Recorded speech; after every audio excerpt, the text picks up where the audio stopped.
我们的学生学习美甲课程，老师还会教你剪片、编影片。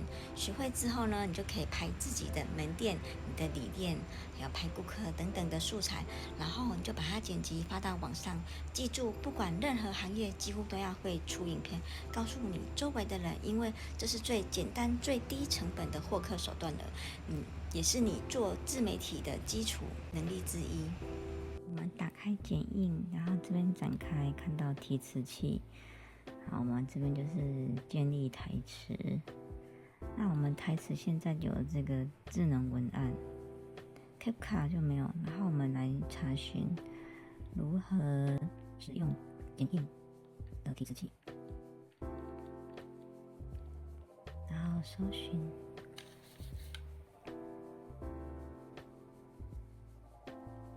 这边它就自己生成了一个，就是看一下，那你可以看下一个，喜欢的话，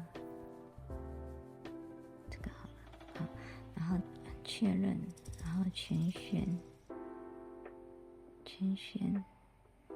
然后简体到繁体 ，OK， 好，然后再去拍摄。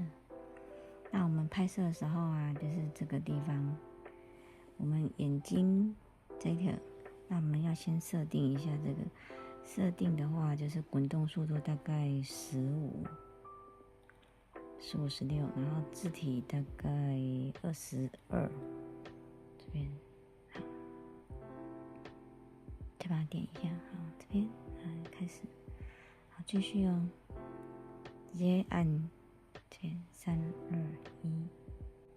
它已经帮你美肌了。如果在拍 vlog 的时候经常忘词，那一定要学会这个小技巧。打开剪映 APP， 点击新建项目，选择你要使用的模板，点击右下角开始制作，然后你的视频全部添加进来。到下方的文字选项，点击加号加一个新字幕，你可以在上方更改字体大小、颜色以及位置。点击左上角的对勾，在这里可以设置好你的字幕内容、时间以及滚动速度等参数。如果你想让字幕跟随画面的移动，记得开启追踪按钮。最后预览一下效果满意的话，点击导出就可以。赶紧去试试吧。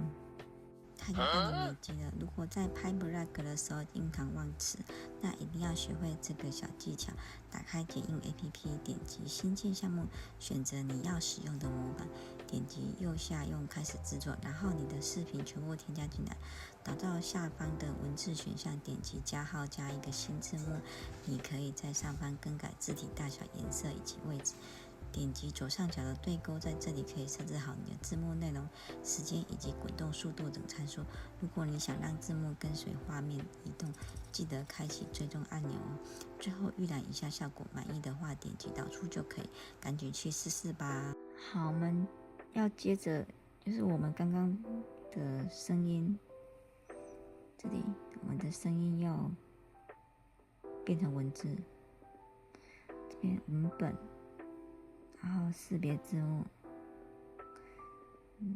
然后开始匹配。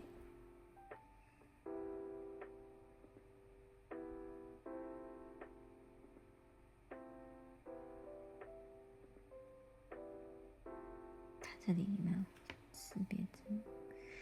然后这边看一下。